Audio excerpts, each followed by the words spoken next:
for the 2018 season is Larry Nance, three-time All-Star and retired number 22 for the Cavaliers.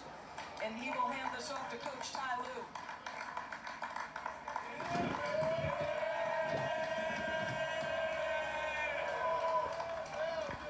Ty, congratulations. There have been so many iterations, challenges, obstacles thrown into this team. I mean, a mere 3 months ago, you're basically with a little bit of a roster overhaul. How is it that you have found your way back to the NBA Finals? I think having a resilient group. We got a crazy group, but they're resilient, they're tough-minded, they know what it takes. Add the new guys here, they really understand what it takes to win now. And I'm just happy for the guys who are experiencing this right now. But first, I want to just give a shout out to Kansas City, Missouri.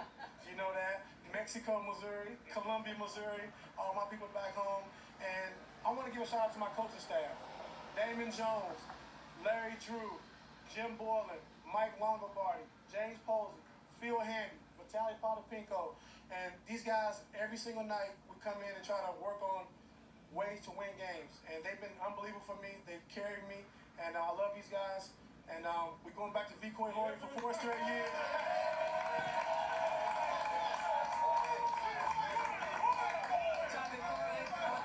I've got to ask you one about LeBron, because at the end of the ball game, Jeff and Mark said it might be LeBron's greatest achievement, because given the different circumstances, no Kevin Love, how would you describe what he gave you in this series to get you here? I mean, just LeBron being the best player in the world, you know, and this whole year he's led by example. You know, we've had a lot of guys in and out. We had 3 or 4 different new rosters. He played all 82 games in his 15th season to lead by example and to show, you know, who he is as a person, his character more importantly, and, you know, played 48 minutes tonight to bring us home.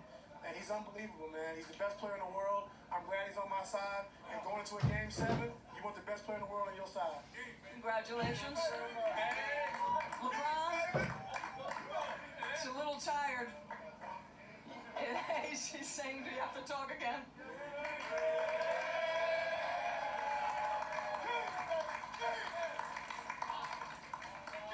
So LeBron, we talked a little bit about this out there, but tonight, describe the effort from the men behind you, because as great as you have been, it required some help. So in different moments of this series, what do you remember about what these guys have given you? I think what people don't understand, people that never played the game of basketball or never played team sports, is that only to succeed, it has to be a team effort. You know I get a lot of the headlines, win, lose, or draw, whatever the case may be, but in order to be successful, it's a team game. I learned that from when I first started to pick up a basketball. I played organized basketball at age 9.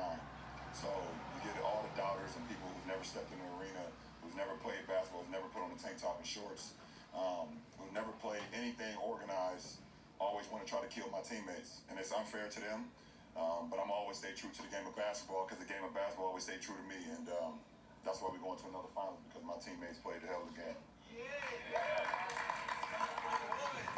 LeBron, to a certain extent, it feels like every time you step between the lines, there's a certain referendum on your career, and yet you keep going on and on. You know, what's inspiring you, even though you face obstacles? You'll face another one in the finals, regardless of who comes out. Listen, at the end of the day, the man above has given me a guide, given ability, and I just try to take full advantage of it. Win, lose, or draw, no matter what, at the end of my career, you'll never get someone to say that he didn't leave it all on the floor. You know, wins and losses and ties and things that happens throughout the course of life. It's just how you pick yourself up. It's how you continue to get better and better. And the difference between me and a lot of other people, or a lot of people who's played the game of basketball, they get so in-depth and so deep about, you know, putting everything in the game of basketball. I'm true to who I am. I'm true to my family. I'm true to my teammates. I'm true to my craft. And then at the end of the day, whatever happens, happens. So, you know, I could care less about a finals record. I could care less if I don't, you know, play well at this game, or, you know, if my teammates don't show up, because I know how much I put into the game, and nobody can ever take that away from me. Congratulations to the 2018 Eastern Conference champion, Cleveland Cavaliers. It's 8 straight for LeBron. Back to Scott Van Pelt. Doris, thank you. J.R. Smith's got the trophy, and he's gone. Tim Legler alongside, and Tim, we'll take a deep dive a little bit later. I told you earlier I was going to steal from Tony and Mike from PTI, and if I say to you, what's the word about Game 7? What word describes this game? I'm going to use a word that has multiple meanings because you only give me one. So I'm going to Okay. use the word green. Okay. And here's what I mean by that. The Celtics were too green. The guys that you needed to come through in a big way, young players, 3 starters, third year or less, 2 of those guys were abominable tonight. They couldn't make a shot. Jaylen Brown, Terry Rozier. The moment was clearly a little bit too big for them. So they're a green, young team. And then green for the Cavaliers.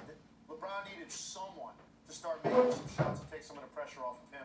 Jeff Green stepped up in an enormous way to make some corner threes. JR had a pretty good second half as well. So for me, LeBron needed 2 guys to play well, and the Celtics had to have 2 guys, 2 key guys, not be abominable.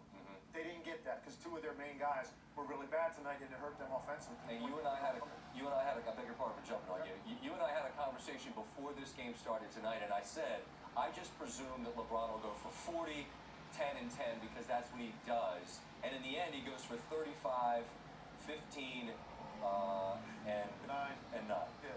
So the amazing thing is that by his standards, this is average to almost even slightly below what was anticipated, which just speaks to how unfair the expectations are. But what did he, in your eyes, deliver? But nothing he's done at this point surprises me. He's gone from a guy early in his career and early in his postseason runs that we sort of doubted, and you waited for that moment where maybe he wouldn't come through, to a guy that now you expect what you saw tonight. Right. Now, you knew LeBron was going to be great. Everybody else was a wild card. I totally agree. How are guys going to play? You kind of knew what you were going to get out of him, and you got that. And Yep. for me, it came down to the quality of your possessions when it mattered were so much greater for the Cavaliers because they have LeBron James.